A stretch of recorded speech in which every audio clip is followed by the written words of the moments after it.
The UTMB men's field, at first glance, looks to be missing some of the star power of previous years. With no Kilian, Francois, Xavier or Zach Miller, it almost looks like a foregone conclusion with a clear favourite. But when you consider that the standout pick and returning champion has a tough battle at Western States in his legs and a history of performing poorly when doubling, then it gets a lot more interesting, as there's plenty of Europe's best hoping that that'll work in their favour.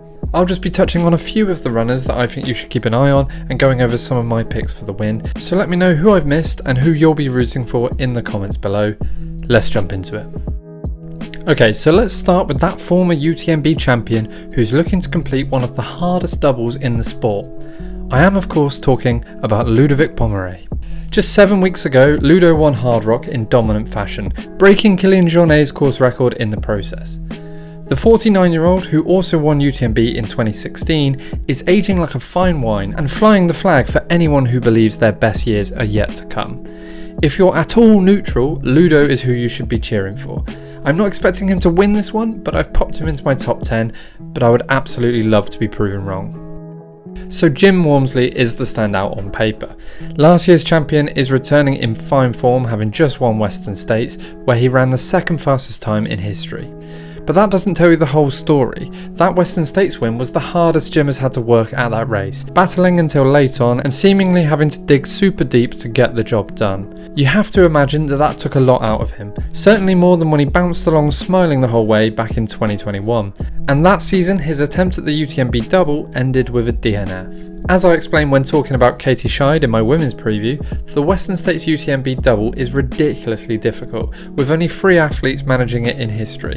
And much like Katie, I'm not convinced in fields this competitive that it's going to be possible, especially as both of Jim's previous double attempts have ended in DNFs. If he manages it, and he's certainly talented enough to do so, he'll be cementing himself as up there with Kilian Jornet and in the conversation for greatest of all time, if he wasn't already.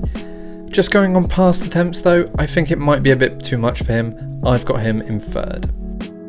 Tom Evans, on the other hand, has built his entire year around this race, coming in fresh, well trained and leaving no stone unturned. If you've listened to his podcast, you'll know that he's taken the marginal gains approach and looked at improving every possible area of his life and his training to maximise performance.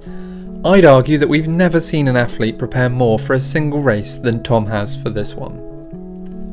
Last year, Tom DNF'd UTMB coming in off a Western States victory, which again highlights how tough that double is. The year before that, he finished 3rd, passing Jim Warmsley late on, in a year which Jim had gone all in on UTMB and wasn't coming in on tired legs. So I predict we see something similar here again, with Tom patiently waiting, passing the leaders late on, but this time to take the UTMB crown. He's my pick for the win. Granier finished 3rd last year, and there were moments where he looked like he may even break away for the win. He followed that up with an impressive 2nd place at Diagonale du Fou, and like Tom is coming into this one fresh, having focused this summer on continuing his upward trajectory at UTMB with 9th, 5th and 3rd place finishes in previous years. I've got him down to achieve that and improve further into 2nd place this year, but if Jim and Tom decide to go to war and break each other, I could easily see someone like Germain picking up the pieces, so don't rule him out. Along with Germain, as always there's a ton of top European runners who'll be hoping the American men don't start to dominate here like the American women have. You've got 2022 runner-up Mathieu Blanchard, last year's Hard Rock winner Aurélien Dunon-Palais, Hannes Namberger, who recently beat Tom Evans at Lavaredo, Dmitry Mataev coming in fresh off a win at the Marathon de Mont Blanc 90k and a 2nd place tie with Tom Evans at Transvalcania, and UTMB 2019 champion Pau Capel. Lastly, my dark horse picks revolve around the other Americans in this field, if you can really call them dark horses. Drew Holman probably shouldn't be in this category, but not enough people are talking about him. He's definitely good enough to win this thing. Ben Deeman and Jeff Mogavero will both be looking to have their big international breakout moment, whilst Tim Tollefson will be hoping to put his Western States waitlist fitness to good use and hopefully roll back the years and walk away with another top 5, top 10 finish.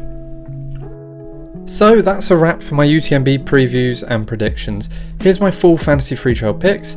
Let me know your picks in the comments. Apologies for the late previews, I've had a ton of IT issues over the last week, losing the entire edit at one point. But better late than never. Hope you enjoyed the race, I'll be back soon with more ultra running content.